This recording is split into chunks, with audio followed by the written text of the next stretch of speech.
Hello and welcome back to Behind the Paddle podcast with me, Paulson Victoria. So I did take a few weeks off just because I absolutely lost my voice, and I wanted to make sure that I was able to read a book and not lose my voice for the next day. So we are going to continue reading An English Madam, The Life and Work of Cynthia Payne by Paul Bailey. Chapter 1. The Wrongful Parent Died. Cynthia's father was at sea when the elder of his two daughters was born on December 24th, 1932. From the RMS Windsor Castle of Cape Town, Hamilton, Payne wrote to his wife, Betty, in England. Friday, 30th of December. How is my darling and her little Cinders today? You have both been in my thoughts a lot for the last 2 days.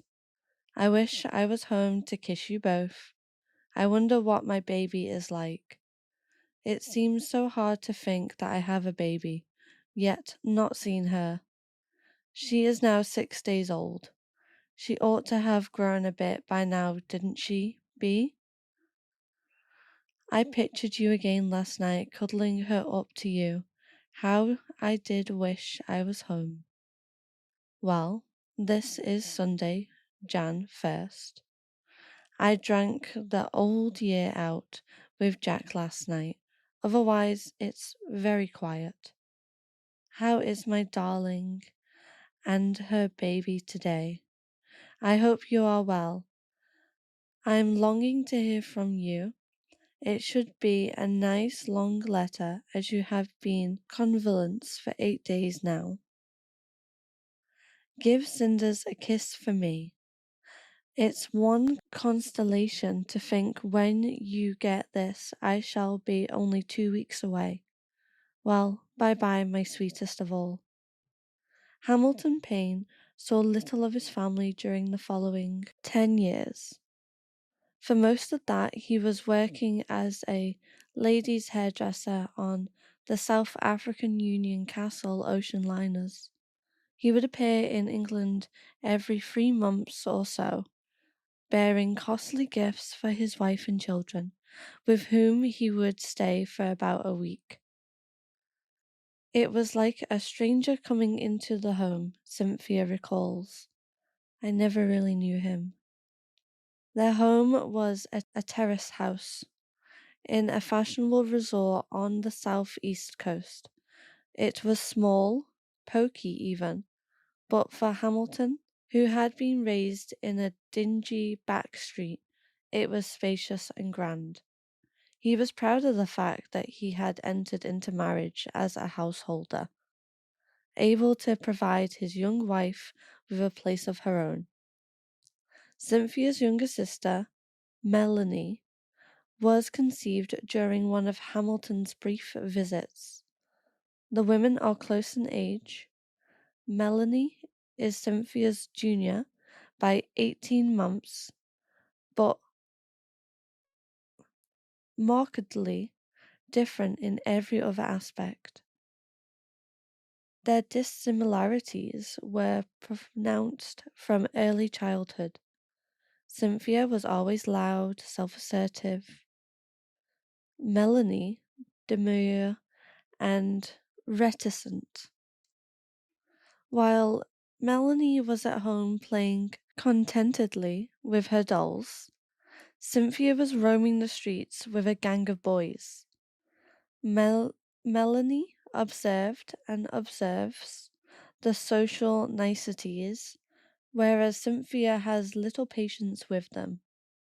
I like to shock people. I like to wake people up.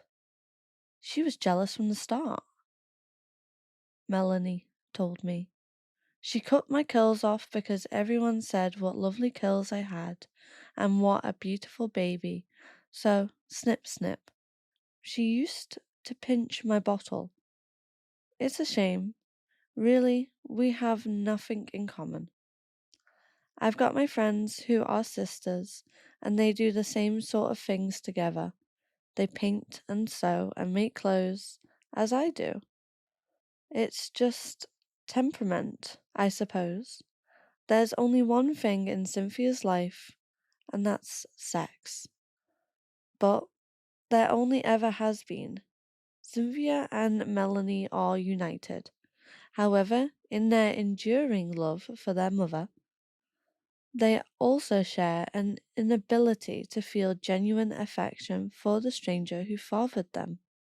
Cynthia remembers Betty Payne as a very gentle, placid woman, a soft touch. She never wanted much out of life. She didn't want loads of money. As long as she had enough for her 2 kids, she was happy. She was indifferent, it seems, to the expensive clothes that Hamilton brought for her in America and South Africa. I brought her a fur coat home, he told his elder daughter many years later. Most women would have loved a fur coat in the 1940s. Most women would have wanted to put on the coat and go out on the town and show it off. But no, not your mother.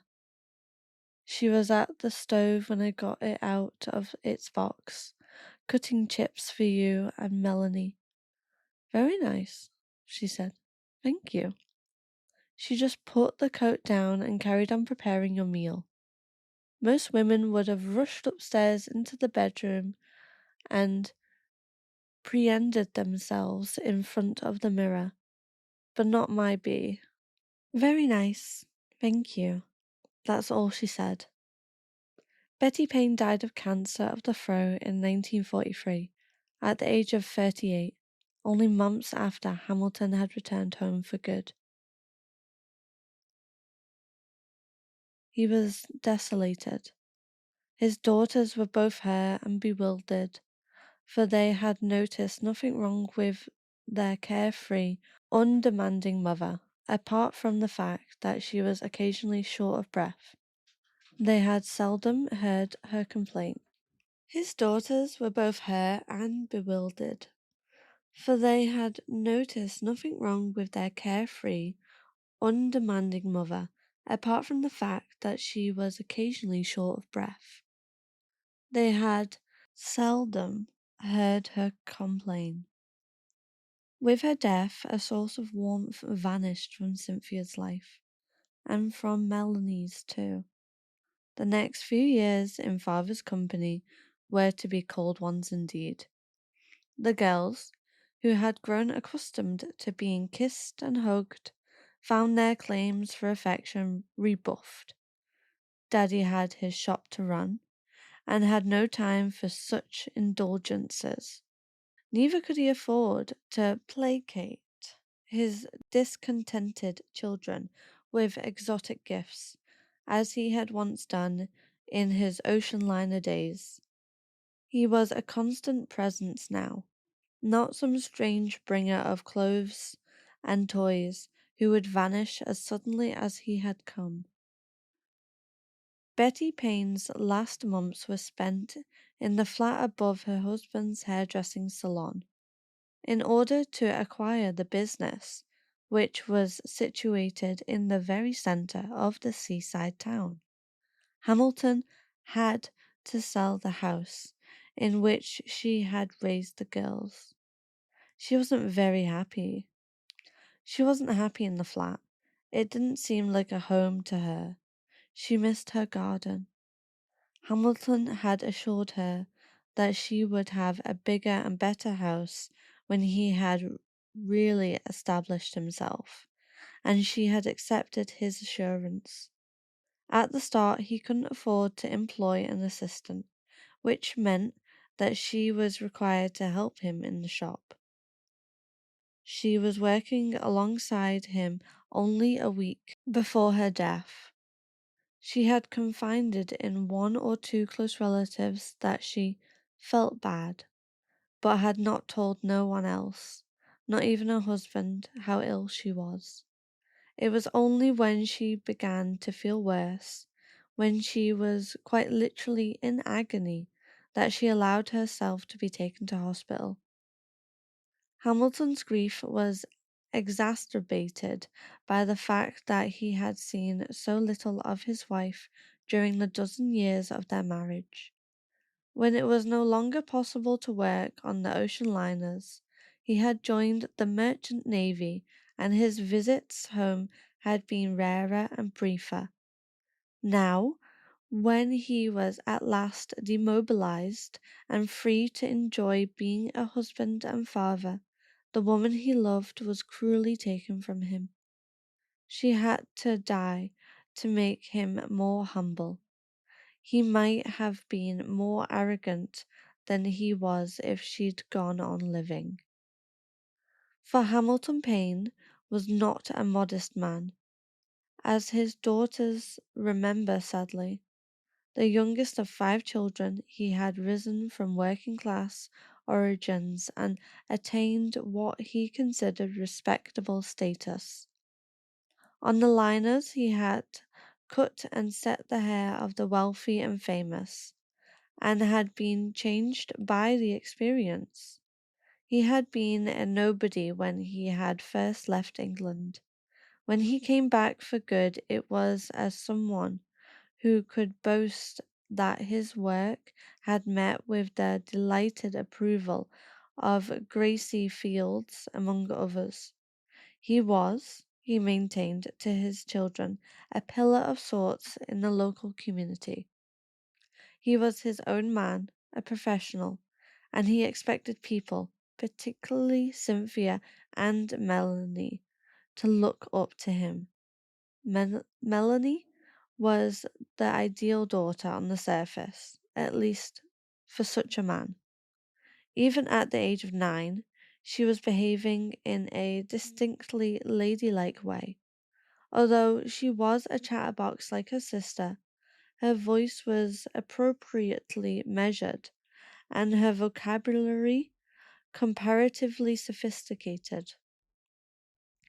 She was always neatly dressed.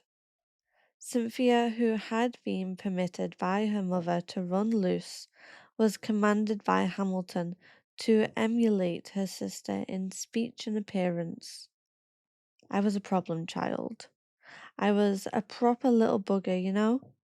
I used to go with the boys from the housing estate. My sister thought they were common. I didn't have sex, nothing like that, but I loved being with boys, never with girls. The boys were working class and ambitious. Snobbish Hamilton was horrified that Cynthia was harming his reputation in the town by playing with them. She was, in fact, the leader of the gang, its driving force, its most inventive rebel. The kids Dad considered decent were warned by their mothers to stay away from me. Her father assumed the role of martinet. The more he tried to discipline her, though, the more she crossed him. He cautioned her frequently about her obsessive, as well as executive, use of swear words. Years earlier, he had beaten her when in the Anderson shelter behind the house. She had whispered to Melanie, whom she was sharing a bunk, that their parents were getting undressed. "Let's take a look and see if we can see Daddy's cock," was the sentence that precipitated the beating. He pulled me out of the shelter and gave me a bloody good hiding on the backside. My mother, who was always trying to protect me, said, "It's nothing, Hamilton, don't hurt her. It's nothing," he said. "A girl of 8 talking that kind of dirty talk. It's nothing." After recounting that episode, Cynthia observed, "I was curious," and then she asked, "Should a girl of 8 be interested in knowing what her daddy's cock looked like?" The first school that Cynthia Payne attended was a private one called, inexplicably, Dunheaved. Her report for the term ending at Easter 1938 bears information that her conduct is excellent, that she is making very good progress in English. that her counting and tables are coming on nicely, that her handwork is very good, and that she has a good ear for singing. In the art class, the paragon is very observant and has a good memory. Despite this high praise, Hamilton took her out of Dunheath when she was 7 and placed her in another private school, where she did not do so well.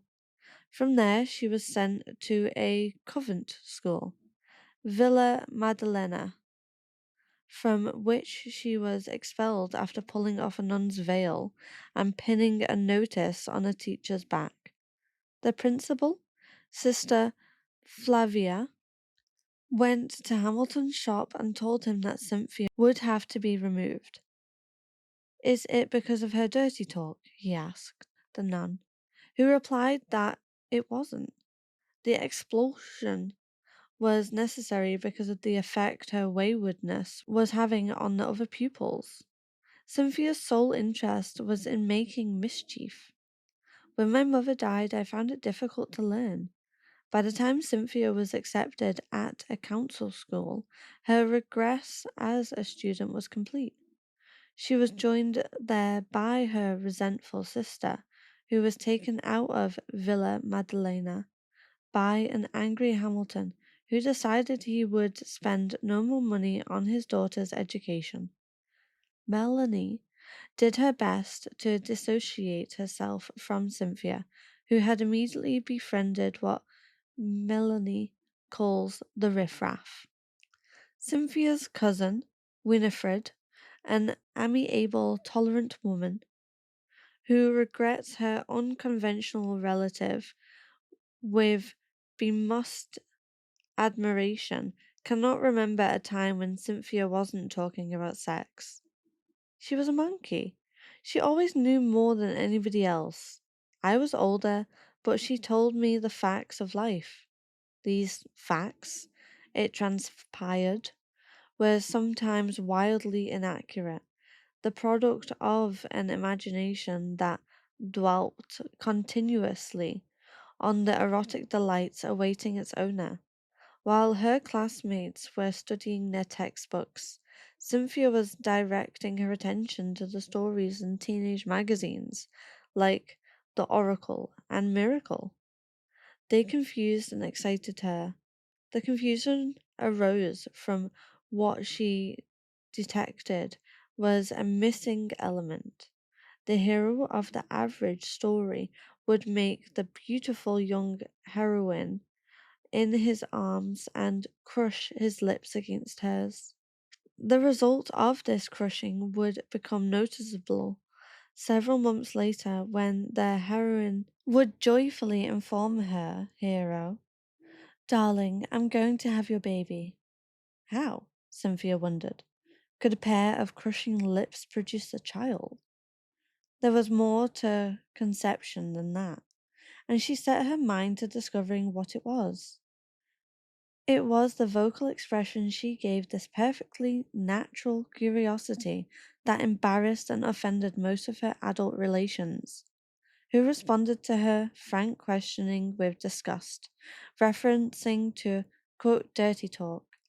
No one, it appears, made the attempt to explain in words that have not been debased how a man impregnates a woman. Rather than tell her that the parts of the body have proper names, they replied with confident predictions that she would go to bed. Even her beloved Aunt Maud, who treated her fondly, announced that Cynthia would give birth to an intelligent child by the time she was 14. Maud was wrong, and Cynthia did not go to the bad as surely and swiftly as her family predicted. She continued to swear, though because this was her natural way of speaking, she was still the ringleader of the gang, in defiance of Hamilton's wishes. She even took to stealing her father's cigarettes to give to her mates, who had started smoking, the boys, from whom she had learned her dirty talk, were under no compulsion to refer to their cocks as peniles, or their balls as testicles. They were happily unaware, as indeed Cynthia was, of those precise alternatives. She granted them a glimpse of her fanny, not her vagina, and they returned the favour by undoing their trouser buttons. I showed them mine, and they showed me theirs. It was all very innocent. There was no thought of sex. They were more interested in climbing trees or disturbing respectable children. After his wife's death, Hamilton Payne employed a housekeeper to take charge of his daughters. She did not last long. In their different ways, Cynthia and Melanie made her life intolerable. They resent the intruder, who was obviously anxious to marry their father. They were briefly in accord in their antipathy. Another housekeeper was hired. She, too, was forced to endure Melanie's decorous insults and Cynthia's outspokenness. Like her predecessor, she was hunting for a husband, or so the girls assumed. She also left when the situation became unbearable. A third was engaged. She was afforded the same treatment. She departed in haste. Hamilton, exacerbated by their behaviour, made it clear to Melanie and Cynthia that, young as they were, they would now have to fend for themselves. And that is what they did, after a fashion. Melanie played the role of Hamilton's ideal daughter so well that her father almost forgot that this was the girl who had cajoled Betty into letting her stay with her godmother when he was home from sea. In the decade or so that she lived above the salon, Melanie seldom revealed the keen dislike she still harbored for Hamilton, which she had expressed as a child by disappearing from him. When she knew he was due back, she would make arrangements to go off to Littlehampton. She couldn't bear him. During those years in which there was no possibility of escape, she acted with calculated politeness. She rarely argued with the frequently unreasonable Hamilton. She merely acknowledged that he was right, even when he patently wasn't.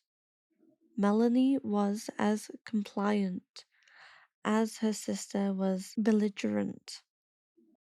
She took the line of least reassurance, whereas I always stood up to him. Hamilton was particularly annoyed by Cynthia's indifference to doing housework, an indifference she was pleased to have inherited from her mother.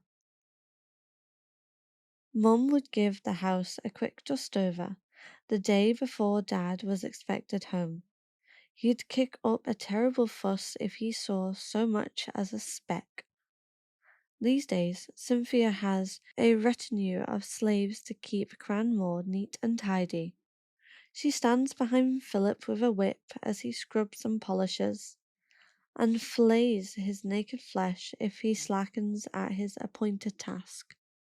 She commands the contentedly servile Rodney to mow the lawn and sweep the drive, and shrieks at those menials who are honoured with bathroom duties.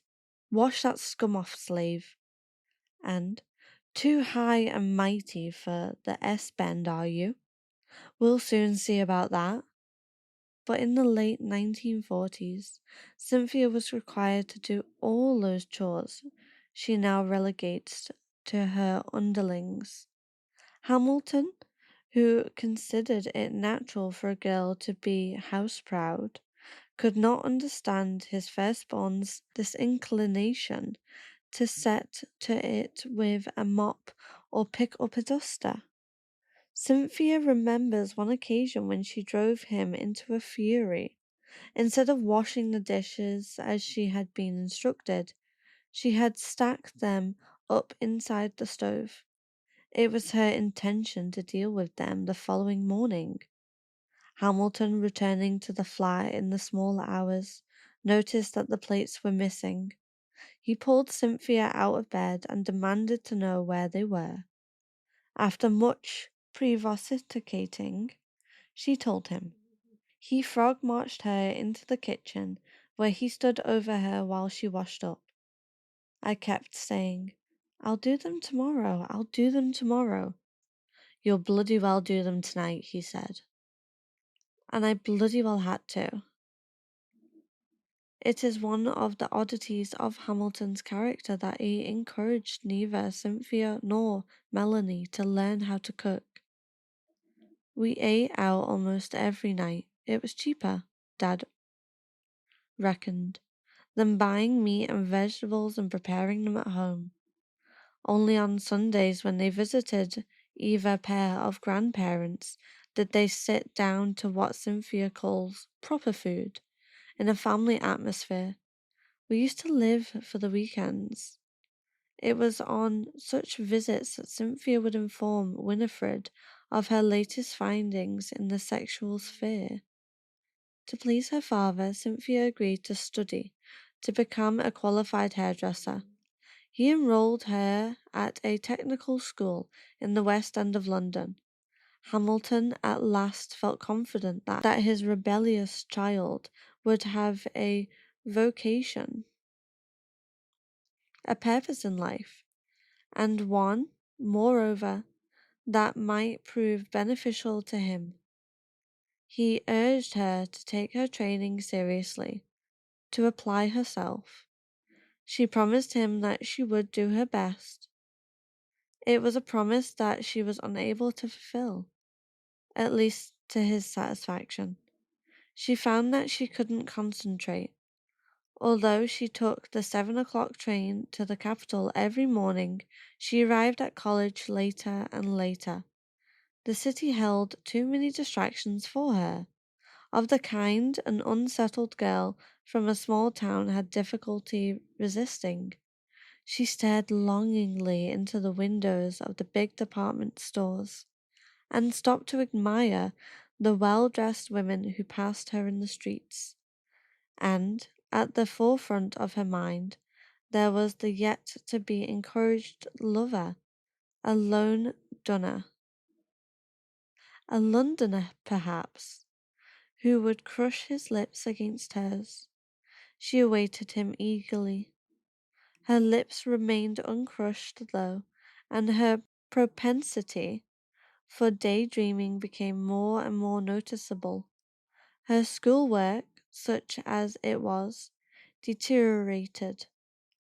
On July 21st, 1948, Hamilton Payne received a letter from the principal of the college, a somewhat confused woman, as her communication demonstrates.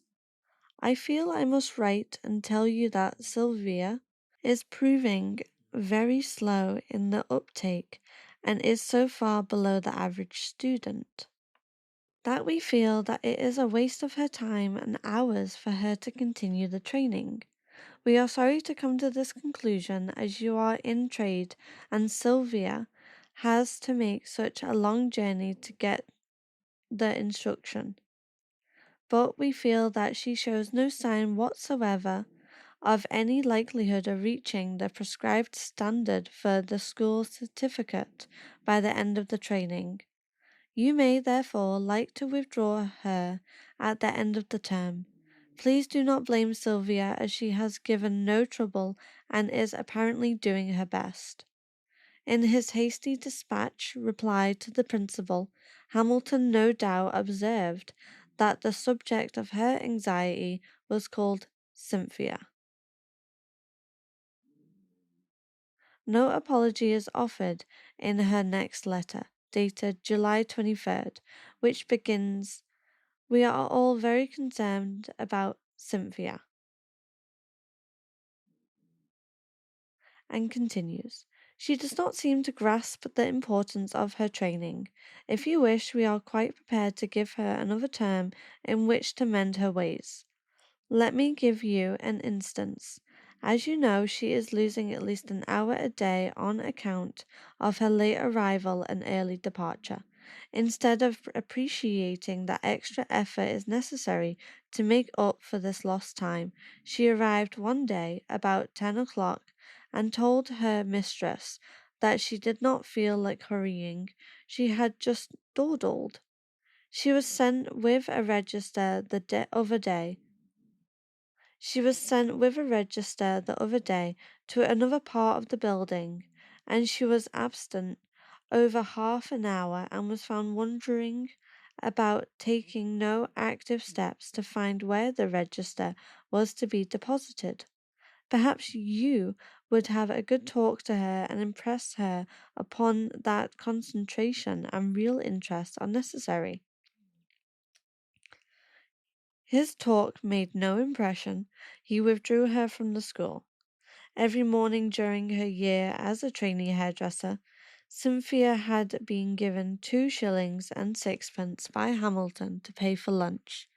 She saved the money instead, and when she had accumulated enough, she went to C&A Modes in Oxford Street and spent it on clothes.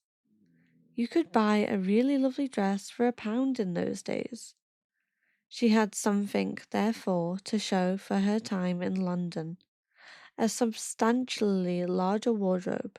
She was nearly 16 and had vague aspirations about becoming a film star. I didn't want to live the restricted life of a girl from a good family. What she wanted desperately was to leave home. She felt constrained there by her father's censorious, by her sister's disapproval. Cynthia was delighted when Hamilton told her that he had arranged for her to work for some friends of his in Aldershot. Felicity and Felix were prepared to teach her everything she had failed to learn at the college, and would pay her besides. They also assured Hamilton, though he did not reveal this to his daughter, that they would make the attempt to exercise some control over her and see that she behaved herself. This assurance was the source of his own delight when Cynthia departed. She was happy at first. Felix had a thriving business and employed several assistants, all of them 2 or 3 years older than Cynthia. She revelled in their company, and they in hers. She revelled in their company, and they in hers. She listened enraptured as they talked about their boyfriends. She questioned them incessantly, to their considerable amusement. She pestered them for intimate details. Felicity was more alarmed than amused. The mother of 2 children was outraged by coarseness of Cynthia's language. She wrote to Hamilton to that effect. Was Cynthia's compulsive swearing, she wondered, the result of some mental health disturbance, occasionalized by the sudden death of her mother? If so, did he not think it was right that she should be examined by a psychiatrist? Hamilton didn't think it was right. Whatever was wrong with Cinders, he reassured, it wasn't that. She was going through a difficult phase, nothing more. Felicity persisted. It was something more. The fact that Cynthia hadn't heeded a single one of the hundreds of warnings she'd received from her family, from her teachers, and most important, from her present employers was proof enough. She thought there was something wrong with me. She had the cheek to send me to Park Prewet, the mental health hospital in Basingstoke. My father was a bit annoyed because he had to pay for the treatment. Oh, it was a bloody horrible place. Everyone looking at you as if you were crazy. I didn't know it was a loony bin when she first mentioned that I ought to go there. I thought to myself, I'll make a day out of it. I only went to get out of the shop for a day. Cynthia's strongest memory of the psychiatrist who tried in vain to treat her at Park Pruett is that he smoked Du Maurier cigarettes, a most exclusive brand in the 1940s. Even her father, with his posh ambitions, didn't rise to those. He paced up and down in front of me, smoking a Du Maurier cigarette. I'll never forget it. He said, "I want you to tell me all the dirty words you know beginning with A." She must have briefed him. I must have said ass, or asshole, or something. We got to B. I suppose I said bastard, bloody. I think of all the filthy words. He kept on saying. I just didn't like him. Think of all the dirty words, he kept on saying. I just didn't like him. I had a feeling he was getting all sexed up, the way he was carrying on. He got to C. I don't know whether I said cunt. I can't remember. I'm sure I didn't. Then all of a sudden, we were at the letter F. Now, I was all right until we got to the letter F. Do you know any words beginning with F? I said no. He said, surely you must know a word starting with F. I said, I don't. I don't know one. I'll never forget. He was sucking his Du Maurier cigarette and pacing up and down. I mean, he was really annoyed. Then he stopped and said to me, how do you expect me to help you if you're not prepared to help yourself? So I turned round and said, I don't want you to help me. I'm not here of my own free will. I don't want you to help me. He looked at me. He was speechless. I wouldn't tell him the word fuck. That's what he wanted to hear. I was determined I wasn't going to say fuck. She visited the hospital 4 more times. The psychiatrist wrote to Hamilton that something had happened in Cynthia's adolescence, but he couldn't ascertain what. My father got fed up with having to pay. He said to Felicity he didn't agree with her sending me up there.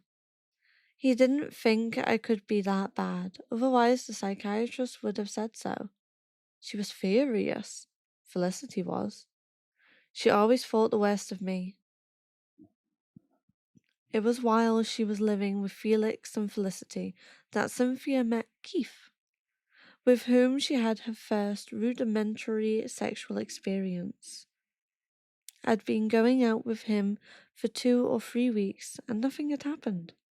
If he'd been more forceful, we might have done something. I'd have let him. We went to see a film with Betty Hutton. I remember it because of the song. It Had to Be You. I was sitting up in the gods with Keith's arm round me. He was a shy bloke. It took him bloody eternity to get his arm round me. Anyway, the next thing was, his hand was on my bust. He was feeling my tits, and I just burst out crying. I suppose I was emotional. I don't know. I do know I thought, oh, I like that. I really like that. But I was a bit ashamed for liking it so much. It was a very odd feeling. I talked about sex, all the dirty talk, on and on and on. Yet when it happened, I shed tears. I cried and cried. He asked me what was wrong, and I said I didn't know. Then he stopped what he was doing. They went out together for several weeks. The prospect of tears deterred Keith from making further overtures. Cynthia ached with frustration, as Keith presumably, but was unable to take his hand and put them where she wanted them. It was up to the man to make the first move. We've laughed about it since. Christ, he said. I didn't want to start you sobbing all over again. Out of sheer devilment, perhaps, Cynthia staged a scene inspired by her copious reading of the oracle. She used Dolores, the nursemaid to Felicity and Felix's children, as her startled informant. She managed to get Dolores alone. "I've something to tell you," she whispered, conspiratorially. She made her features appropriately distraught before she announced that she was going to have a baby. "I love him very, very much. I want to have his child. Oh, Dolores, Dolores, please understand, Dolores, that I would travel to the ends of the earth for him. I would suffer any shame just so long as I could keep his love." The gullible Dolores was moved by Cynthia's outpourings. She promised to help the unfortunate girl. She advised her to calm down. The boy might turn out to be responsible. The idea of being a father often brought thoughtless young men to their senses. All would be for the best in the long run. "I hope so, Dolores. My heart yearns for him. I don't think I could go on living if he deserted me now." Cynthia was so carried away by her own acting powers that she forgot to tell Dolores the precious information she had imparted with such dramatic emphasis was for Dolores's ears only. The necessary cliché, "Let this be our secret," did not come to her recently crushed lips. Dolores immediately told Felix's assistants that little Cindy was pregnant. They were instantly attentive to her. Like Dolores, they promised to help. They would rally round her if the boy let her down. She was not to worry. They hugged and kissed her and assured her of their genuine concern. Cynthia's happiness, the happiness of being the object of sympathy and disinterested affection, was short-lived. The following day, she was called into Felicity's presence. Felicity never rose before 10 in the morning, and was in the habit of receiving people in her bedroom. You'd have thought she was the lady of the manor, the way she behaved. She put on airs something shocking. "It comes as no surprise to me to learn that you are going to have a baby. I have known from when you were a child that you would end up this way." It wasn't until Felicity said, "Cindy, I have no alternative but to send you back home," that Cynthia terminated her performance and returned to reality. She spoke the truth. "I'm not pregnant. I was play acting. I was having a bit of fun." "I'm afraid I don't believe you," spurred on Felicity's disbelief. Cynthia stated, with a typical lack of finesse, that since she hadn't been fucked, it was impossible for her to be having a baby. "He was too shy to fuck me," she elaborated, to Felicity's horror. "He only felt my tits, that's all he did. All he did was feel my tits in the pictures. Felix and I can't afford to wait and find out if you are being honest." She pleaded with Felicity not to send her back to her father.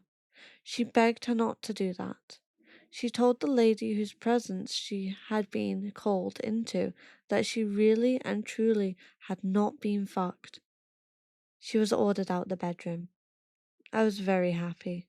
No. I was very, very unhappy. The last thing I wanted was to go home. I hated it there. In her distress, Cynthia decided that the only way she could make Felicity feel sorry for her was to pretend to commit suicide. She took a bottle of weed killer from the garden shed and wrote a farewell note. "I was always dramatic," to Felix and Felicity. In it, she declared that she was going to end it all in the downstairs bathroom by drinking poison. She would rather die than return to her father.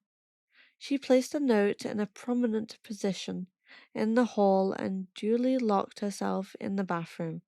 She listened eagerly for Felix to come in from the salon.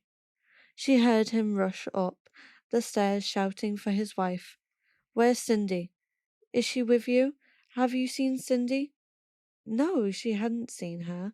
Why on earth was he in such a panic? Cynthia waited a moment or two before opening the bathroom door, upon which Felix was clamoring frantically. I'd gone to all that trouble, but I hadn't done anything. I hadn't even unscrewed the top of the bottle of weed killer. He was relieved to find me alive, but he was bloody angry too. She was called into the presence for the last time. Why did you think of killing yourself? Because I don't want to go back to him. Felicity explained that suicide was a dreadful sin, a crime. We were all put on this earth to do something. You must do what you are here to do until your proper span is ended. I am sorry, but I am still sending you home. And home she went, to a dismayed and disgusted Hamilton, who said that he was going to have her examined by a gynecologist. We'll soon discover if you're telling lies. She insisted that she was innocent. Her godmother, in whom she confided in a few days later, believed her, when she described what had and hadn't happened with Keith. I told her it was just for fun. It was just to shock. There was no examination. Cynthia's godmother, who was also Melanie's, had written to Hamilton 3 years earlier. I think you will find Cindy will be okay. When she grows a little older, of course she is at an awkward age now. She is a child 1 minute, grown up the next, a sort of mixture all the time. I think, too, she misses her mother, not outwardly, but inwardly, which makes her feel at 6s and 7s with everything and everyone at times. I shouldn't worry. That will all pass. I agree she is a child that won't be driven but led, and often to appeal to her better nature would work wonders. He lost interest in me. You do what you want, he said. She had no idea what she wanted to do. I tried for his sake to be a hairdresser, but I wasn't any good. After all the training at the school and months I spent working for Felix, I could just about manage a shampoo properly. I used to love talking to the customers and making them laugh. I used to enjoy that, talking to the customers and making them roll up. She had a succession of different jobs, whether as shop assistants or waitresses. Her principal concern was in diverting the customers.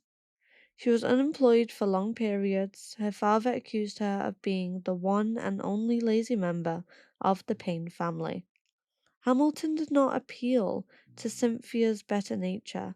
He lost interest in his daughter's welfare to such an extent that he abnegated any claim to parental responsibility. He was simply concerned with his own good nature when Cynthia embarked on the first of her disastrous relationships with a man in his early 40s. His efforts to extradite her from the liaison were of a crudely dictatorial kind. He allowed himself nothing more than the expression of outrage.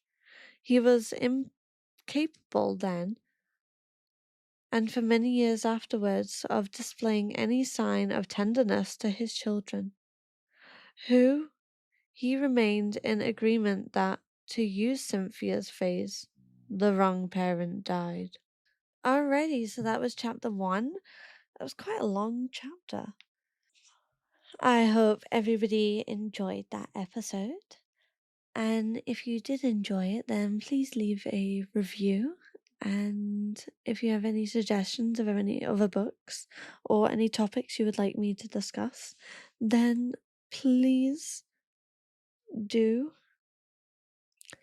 Right now, I am actually running Zoom events every month and also reduced sessions in person and online called Confidence and Guidance, which are aimed to help mainly men with their confidence in speaking to women and understanding not just their body but also women's bodies.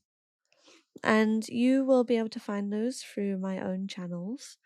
When you go on the Behind the Paddle podcast links, you'll be able to find my details.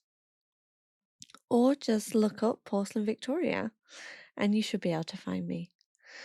Right, that should be all for today. Bye!